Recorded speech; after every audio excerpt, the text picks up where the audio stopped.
नमस्कार। शराब घोटाला, पिछले 2 साल से यह शब्द आपने कई बार सुना होगा। 2 साल से बीजेपी की सारी एजेंसीज कई रेड मार चुकी हैं, कई लोगों को गिरफ्तार कर चुकी हैं, लेकिन अभी तक एक भी पैसे का हेरफेर कहीं नहीं मिला, कहीं से एक भी पैसा नहीं मिला। अगर भ्रष्टाचार वाकई हुआ है तो इतने करोड़ों रुपए गए कहां? क्या सारा पैसा हवा में गायब हो गया? सच्चाई यह है कि किसी तरह का कोई भ्रष्टाचार हुआ ही नहीं। अगर होता तो पैसा भी मिलता। ऐसे फर्जी केस में आम आदमी पार्टी के कई नेताओं को इन्होंने अभी तक जेल में रखा हुआ है। किसी के भी खिलाफ कोई सबूत नहीं है, कुछ साबित नहीं हो रहा, खुलेआम गुंडागर्दी चल रही है, किसी को भी पकड़ के जेल में डाल दो। अब बीजेपी मुझे गिरफ्तार करना चाहती है। मेरी सबसे बड़ी संपत्ति, मेरी सबसे बड़ी ताकत मेरी ईमानदारी है। झूठे आरोप लगा के, फर्जी सम्मन भेज के ये मुझे बदनाम करना चाहते हैं, मेरी ईमानदारी पे चोट करना चाहते हैं। इन्होंने मुझे सम्मन भेजे हैं। मेरे वकीलों ने मुझे बताया कि ये सम्मन गैर कानूनी है। क्यों गैर कानूनी है? ये मैंने इनको विस्तार से लिख के भेजा है। मैंने बताया है कि उनके सम्मन कैसे गैर कानूनी है, लेकिन उन्होंने मेरी एक भी बात का जवाब नहीं दिया। इसका मतलब उनके पास मेरी बातों का जवाब नहीं है।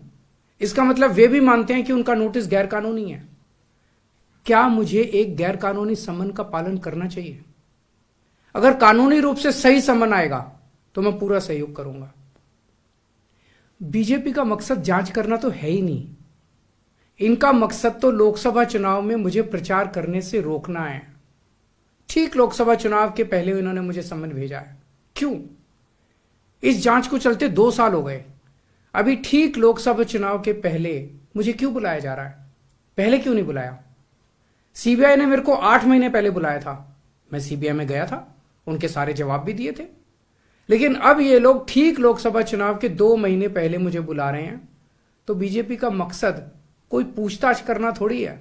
इनका मकसद है पूछताछ के बहाने केजरीवाल को बुला लो और उसे गिरफ्तार कर लो, ताकि मैं लोकसभा चुनाव में प्रचार ना कर पाऊं। आज बीजेपी भ्रष्टाचारियों को नहीं पकड़ रही, बल्कि खुलेआम ईडी और सीबीआई का इस्तेमाल करके दूसरी पार्टियों के नेताओं को तोड़ के बीजेपी में शामिल करवाने का काम किया जा रहा है। एक नहीं, 2 नहीं, कितने उदाहरण हैं जहां किसी पार्टी के नेता के खिलाफ ईडी सीबीआई के मामले चल रहे थे या उन पर गंभीर आरोप लगे हुए थे। जैसे ही वो नेता बीजेपी में शामिल हुए, उनके सारे पुराने मामले बंद कर दिए गए या ठंडे बस्ते में डाल दिए गए। तो जो इनकी पार्टी ज्वाइन कर लेता है उसके सारे मामले रफा दफा कर दिए जाते हैं। जो इनकी पार्टी में नहीं जाता वो जेल जाता है। आज मनीष सिसोदिया, संजय सिंह और विजय नायर इसलिए जेल में नहीं है कि उन्होंने भ्रष्टाचार किया है, वो इसलिए जेल में है क्योंकि उन्होंने बीजेपी में शामिल होने से इंकार कर दिया है।